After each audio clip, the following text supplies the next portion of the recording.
Hello, I'm Tippity. You are here to improve your SAT score by 100 points in 24 hours. In this episode, we will go over some punctuation and do some practice out of the writing section. Let's get started. All right. So I want to go over 3 punctuation marks to start. These are some of the less common punctuation marks, but you are required to know them in the SAT. They are the semicolon, the colon, and the long dash.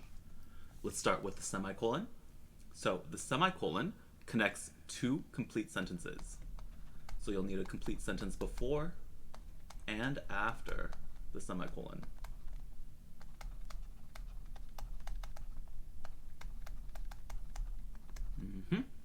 So it's very similar to a period. The only difference is that it emphasizes that these 2 ideas are related. Let's do an example.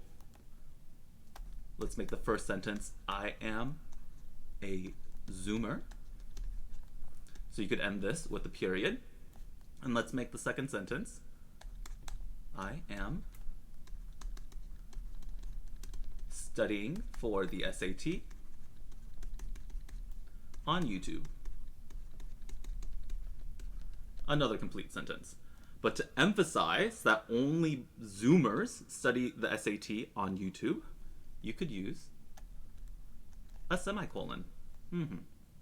So here we have a complete sentence, I am a Zoomer. Another complete sentence, I am studying for the SAT on YouTube. You can emphasize that those ideas are related by using a semicolon instead of a period. All right. So a colon, pretty similar. So in a colon, you are going to have a complete sentence in the beginning.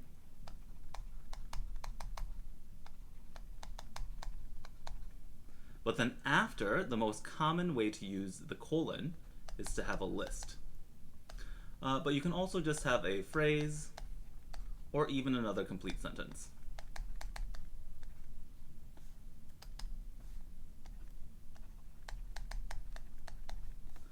And what is the difference between the colon and the semicolon?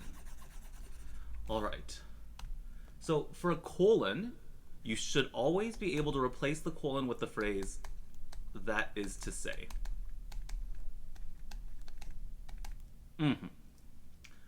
Let's make an example. So there are 4 seasons on Earth. Yes, so here we have another complete sentence. You could definitely end that with a period, but let's use a colon instead. So what did I just say? You should be able to replace the colon with the phrase, that is to say. There are 4 seasons on Earth. That is to say, spring, summer, fall, and winter.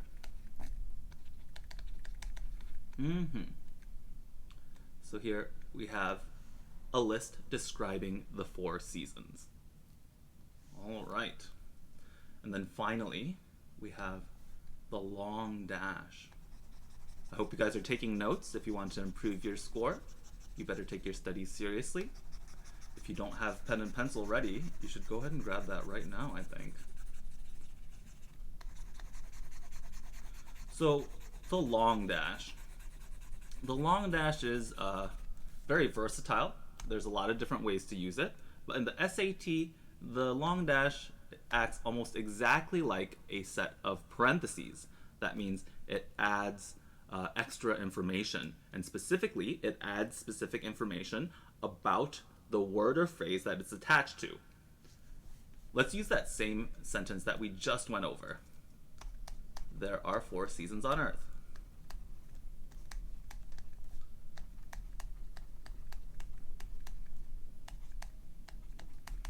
And then instead of the colon, we'll use a long dash. So this time, we're not talking about the sentence as a whole. We're focusing on the phrase Earth.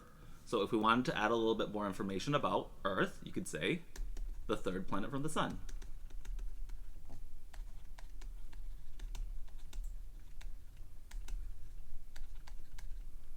And end it with a period. So you can imagine we could get rid of the long dash and just put parentheses around the extra information, right? And just like we can use parentheses, we can use a long dash. So the only difference between the long dash and the parentheses is that if you end the sentence with that section inside the parentheses, you do not need a dash at the end. But you've probably seen sentences where the parentheses are in the middle of the sentence, right? Well, in that case, you would need a dash at the beginning and at the end. And I'm sure we'll see some of that in our practice. All right. One more thing I want to go over before we jump into some practice questions. It's called the modifier. So the modifier is a phrase, usually at the beginning. Sometimes it can be at the end of the sentence. It's sectioned off from the sentence with a comma. Let me give you an example. With pen in hand, Tippity, that's me, spoke of the SAT at length.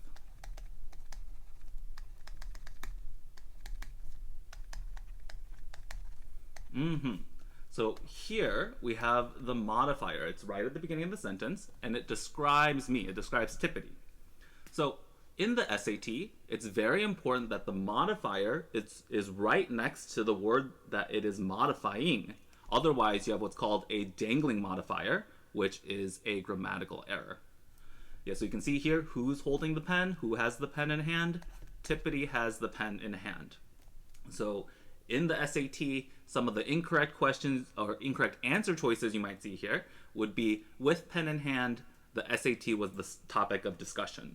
So the SAT is not what's holding the pen. Tippity is holding the pen. Therefore, you need Tippity right after the comma at the end of the modifier.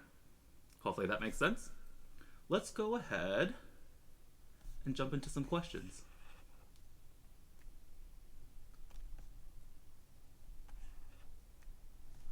Okay. So here we have SAT Practice Test 1, written by the College Board. This is the company that makes the SAT.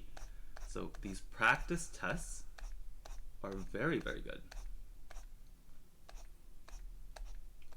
All right, here is the writing section, section 2. So there are 4 passages in the writing section. You have about 9 minutes, a little bit less than 9 minutes per passage. So you have to move pretty quickly. So especially for the easier passages, passages 1, 2, 3, 4, they increasingly get harder as you go.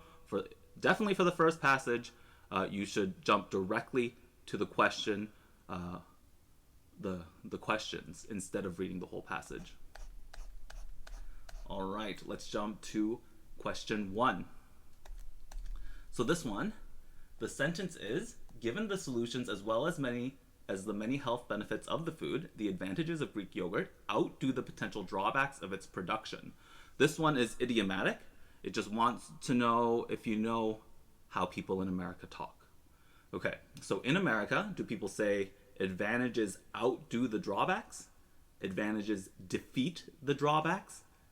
The advantages outperform the drawbacks? Or the advantages outweigh the drawbacks?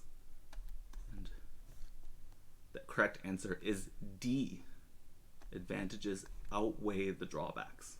All right, yeah, in this section, definitely, I think it's totally a legit strategy just to go with your gut, what sounds right. Number 2, this one has a prompt. Which choice provides the most relevant detail? So, relevant to what, you should be asking yourself. So probably relevant to the passage. For a sentence to be relevant to the passage, it should be relevant to the paragraph. To be relevant to the paragraph, it should probably be relevant to the sentence that came right before it. So this time, let's go ahead and read the sentence with the underlined passage and the sentence before it. Let's start with the sentence with the underlined portion. They can add it to livestock feed as a protein supplement, and people can make their own Greek-style yogurt at home by straining regular yogurt. So we want that sentence to be relevant to the previous sentence. To address the problem of disposal, farmers have found a number of uses for acid whey. Okay, so to be super relevant to sentence 3, sentence 4 should give a couple examples of those methods of disposal, the number of uses for acid whey. Okay, they can add it to livestock feed as a protein. And then choice A, as it is, would be, and people can make their own Greek-style yogurt at home by straining regular yogurt. No. So this is not an example of how the farmers have found uses for acid whey. B, supplement and convert it into gas to use as fuel in electricity production. Okay, so this one here is an example of an alternative use for acid whey. This is actually the correct answer. Let's go ahead and read the other two choices.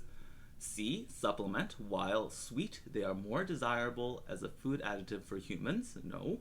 D, supplement, which provides an important element of their diet.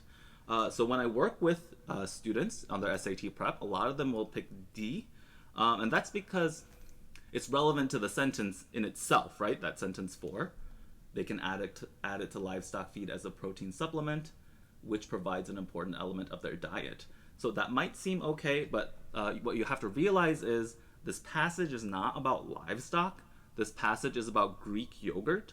We don't really care about livestock other than the fact that they eat acid whey. What we really want is additional uses the farmers have found for acid whey. That's why the correct choice is B. Let's take a look at number 3.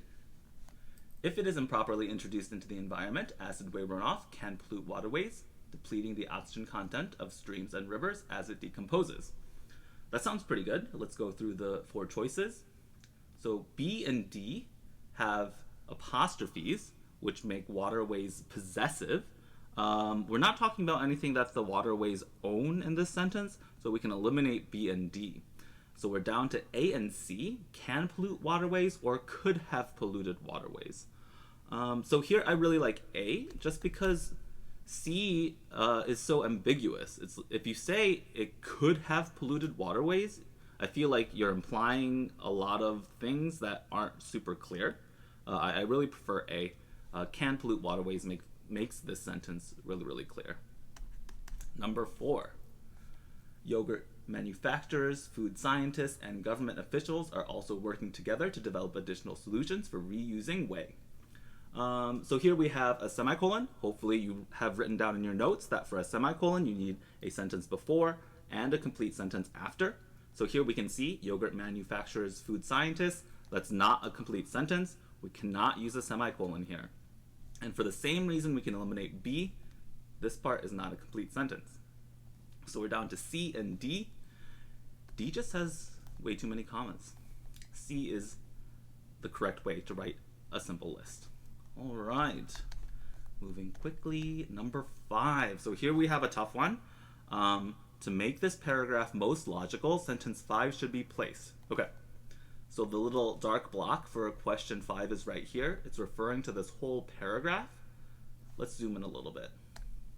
So here, this paragraph is labeled with these bracketed numbers: sentence 1, sentence 2, sentence 3, sentence 4, sentence 5, and sentence 6. And they want to move sentence 5 to make the paragraph more logical. Let's go ahead and read sentence 5. If it is improperly introduced into the environment, acid whey runoff can pollute waterways, depleting the oxygen content of streams and rivers as it decomposes. Okay, so I think immediately I am noticing this pronoun it. So in the SAT, it's very important that pronouns are very, very clear. We need to know exactly what it refers to. And if you've been following this passage, hopefully you recognize that it should be acid whey. And if that's the case, the sentence that comes right before it better mention acid whey. So we have sentence 4 here. They can add it to livestock feed as a protein supplement and convert it to gas to use as fuel in electricity production. So if 5 comes after sentence 4, that pronoun it is very ambiguous. It's not super clear that it is referring to acid whey, so we should probably move it. So our 3 remaining choices are after sentence 1, after sentence 2, or after sentence 3. Sentence 1 reads, the main environmental problem caused by the production of Greek yogurt is the creation of acid whey as a byproduct. So that one does refer to acid whey, so that clears up that problem. Let's go ahead and read 2 and 3. Because it requires up to 4 times more milk to make than conventional yogurt does, Greek yogurt produces larger amounts of acid whey, which is difficult to dispose of, okay? It's difficult to dispose of. And then 3 reads, to address the problem of disposal, farmers have found a number of uses for acid whey. Okay, so hopefully you remember from the previous question, question 2, that sentences 3 and 4 go together really nicely. So it's probably a bad idea to split up sentences 3 and 4. So I think for that reason we can eliminate D. So it comes down to after sentence 1 or after sentence 2. So 1 states acid whey byproduct is a problem. 2 states because it makes so much acid whey, it's difficult to dispose of. And then 5 states if it is improperly introduced into the environment, acid whey runoff can pollute waterways. Yeah, so I prefer it after sentence 2. Why? Because it makes logical sense. So sentence 1 says Greek yogurt creates a lot of acid whey. 2 says it's difficult to dispose of. Acid whey is difficult to dispose of. And then sentence 5 says it's difficult to dispose of because if you put it in the river, it causes these problems. And then 3 goes on to talk about, to address these issues, farmers have found ways to use acid whey. I think that's perfect logical flow. So I really like choice C here. All right, number 6. The writer is considering deleting the underlined sentence. Should the writer do this? Let's go ahead and read the sentence. Though these conservation methods can be costly and time-consuming, they are well worth the effort. Okay, well, for us to know if that's a good or bad sentence, we're probably going to need a little bit more context. So the previous paragraph was about how people have found alternative uses for acid whey. So for this to be a good transition, we should look at what the next paragraph is about. So let's go ahead and read that. Nutritionists consider Greek yogurt to be a healthy food. It is an excellent source of calcium and protein, serves as a digestive aid, and contains few calories in its unsweetened low and non-fat forms. Greek yogurt is slightly lower in sugar and carbohydrates than conventional yogurt is. Because it is more concentrated, Greek yogurt contains slightly more protein per serving, thereby helping people stay satiated for longer periods of time. Okay, so this paragraph is just about how awesome Greek yogurt is. It's like full of protein, low in sugar, it's very healthy.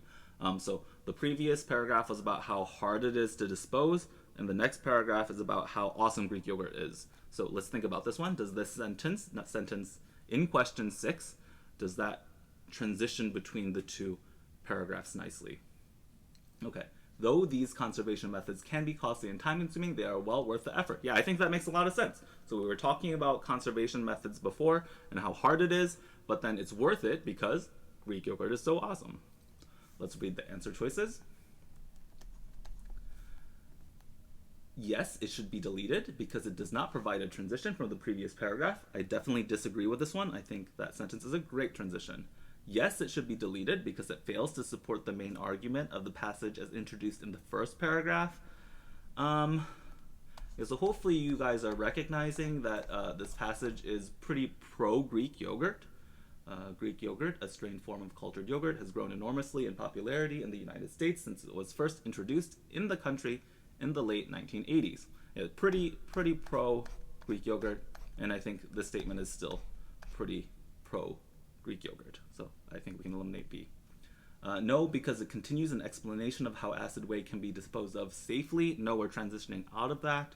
D, no, because it sets up the argument in the paragraph for the benefits of Greek yogurt. Exactly. Choice D. Number 7. Okay. So this sentence has a colon, and it's being used properly here. Let's take a look. Nutritionists consider Greek yogurt to be a healthy food. Yes. That's a complete sentence. And then, so you should be able to replace the colon with the phrase that is to say. Nutritionists consider Greek yogurt to be a healthy food. That is to say, it is an excellent source of calcium and protein, serves as a digestive aid. Yeah, so that's, again, idiomatic. The proper word to use here in American English is as. Things serve as another thing. It contains few calories in its unsweetened and low non-fat forms. So 8 is testing us on parallel structure. So here we have a list. So in a list, it's important, especially in the SAT, to be consistent. So here the list is, it is if number one is an excellent source of calcium and protein, serves as a digestive aid, and contains. So it is, serves, contains. So you need these verbs to match up in their tense, and then also the it kind of creates a run-on sentence, which we want to eliminate. So that's why it's not containing or will contain, because it's not saying it will be an excellent source of calcium and protein. It is. So it is, it serves, and contains. Number 9, here's another tough one. A lot of high school students I've worked with really struggle with these transitional phrases. So here we have a phrase that logically connects the sentence before and after it. So let's take a look at those sentences. Greek yogurt is slightly lower in sugar and carbohydrates than conventional yogurt is. Because it is more concentrated, Greek yogurt contains slightly more protein per serving, thereby helping people stay satiated for longer periods of time. Okay? So Greek yogurt is low in sugar and carbohydrates, which are pretty similar to sugar. And then it contains slightly more protein. So it's low in sugar and it has more protein. So let's go through the choices. The choices are also, in other words, therefore, and for instance. Okay? So here you have to realize being low in sugar is different from being high in protein. I know if you go to the grocery store, it's very common to find foods that are low in sugar and high in protein, but it's not necessarily the case, you know? You could like take a bottle of soda and dump some protein powder in it, and then you would have a drink that's very high in sugar and high in protein. Protein and sugars are different things. Sugars are a molecule used for energy, and then proteins are a chain of amino acids, much bigger than sugar, actually. Okay. So we can eliminate in other words or for instance, because it's not in other words. It's a different idea. They're related, but they're not saying the exact same thing. More protein is not the same as low sugar. And then, for instance, high protein is not an instance of something having low sugar. And then it's also not therefore. Just because something is low in sugar doesn't mean it's necessarily high in protein. That's why the correct answer is A. We're just adding additional information. It's low in sugar. It's also high in protein. All right. We're almost done. Moving quickly. Number 10. Okay. So here, Greek yogurt contains slightly more protein per serving, thereby helping people stay satiated for longer periods of time. Okay, our choices are satiated, fulfilled, complacent, and sufficient. Satiated is another word for full. So here it works very nicely. If you didn't know what satiated meant, you should definitely write that down. If you want to improve your SAT score quickly, it's important you take a lot of notes. All right. Here a lot of students will pick fulfilled, but here's the problem with fulfilled. If your friend comes along and tells you, "Oh, man, I had pepperoni pizza for lunch. I am so fulfilled." If a friend said that to me, I would be very confused. What do you mean? Yes, there are some contexts where food can make you feel really fulfilled. Like if you spent all day making Thanksgiving dinner, and you had the food, you served the food to your family, and you guys had an amazing time, you feel really fulfilled. But that's not what we're talking about here. We're just talking about some basic Greek yogurt. If you eat a lot of Greek yogurt, you can become full or satiated. All right, last one, number 11. Because consumers reap the nutritional benefits of Greek yogurt and support those who make and sell it, therefore farmers and businesses should continue finding safe and effective methods of producing the food. Okay, so I know a lot of your teachers probably told you never to use because at the beginning of the sentence, but it's actually perfectly fine. So the correct way to use the word because is because I was hungry, I ate some food, right? Because I was tired, I took a nap. So because A, comma B. All right. So we really want to get rid of the word therefore. Because consumers reap the nutritional benefits of Greek yogurt and support those who make and sell it, Farmers and businesses should continue finding safe and effective methods of producing the food. Choice B. All right. Yeah, so why not so? Why not therefore? It's just a little redundant, and that's technically a grammatical error, especially in the eyes of the SAT. So if you say, because I was tired, so I went to sleep, that's too many words. It should be either I was tired, so I went to sleep, or because I was tired, I went to sleep. If you use because and so together, it's a grammatical error. That's why here the correct answer is choice B. Yeah, let's go ahead and check the answers together. So it's pretty easy to check your answers. Use Google SAT Practice Test 1. The first link is the PDF to the test. The second one is the answers with the explanations. So here, I didn't get the questions wrong. This is the reading section. We need to go to the writing section. I'm like at least a little bit smart, I promise. Let's go to the writing section. Yes, here we have D, B, A, C, C. D, B, C, A, and B. Fantastic. All right, so hopefully you guys took some great notes. You know how to use the semicolon, colon, long dash, and hopefully modifiers too. In the next episode, we will go over the math section, section 3, the one with no calculator. I hope to see you there.